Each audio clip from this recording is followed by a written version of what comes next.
دل میں پھر سے خوشیوں کا پیغام آ رہا ہے۔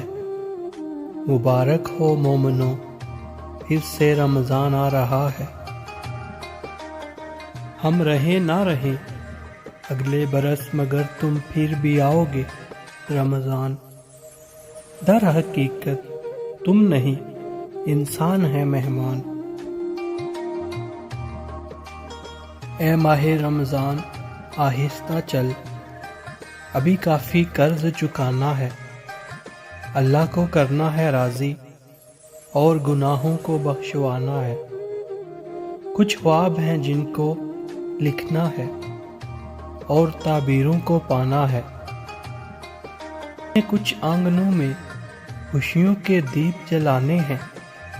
کچھ توبہ کرنی باقی ہے اور رب کو ہم نے منانا ہے۔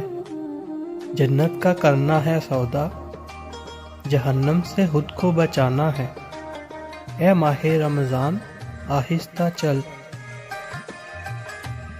رسول کائنات صلی اللہ علیہ وآلہ وسلم نے فرمایا، روزے صرف کھانا پینا چھوڑنے کا نام نہیں ہے، بلکہ روزہ تو ہر لغو، ہر بے فائدہ بے خدا کام اور رفث جنسی خواہشات پر مبنی حرکات اور کلام سے بچنے کا نام ہے۔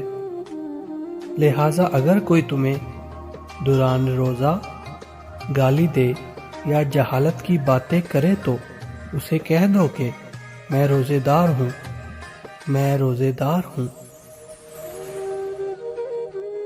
بے زبان کو جب وہ زبان دیتا ہے پڑھنے کو، پھر وہ قرآن دیتا ہے۔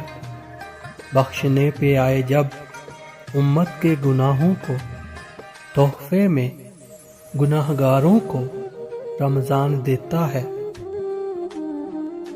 نمازیوں کا اب سیلاب آنے والا ہے۔ پتہ چلا ہے کہ رمضان آنے والا ہے۔ اب مسجدوں کا دائرہ ذرا بڑا کر دو، بس 1 ماہ کا مسلمان آنے والا ہے۔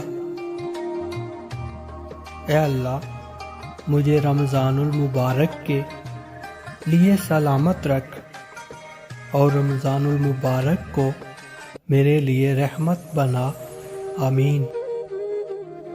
رمضان کی شان میں کیا کروں میں بیان، خدا خود فرماتا ہے، رحمتوں کا مہینہ ہے میرا رمضان۔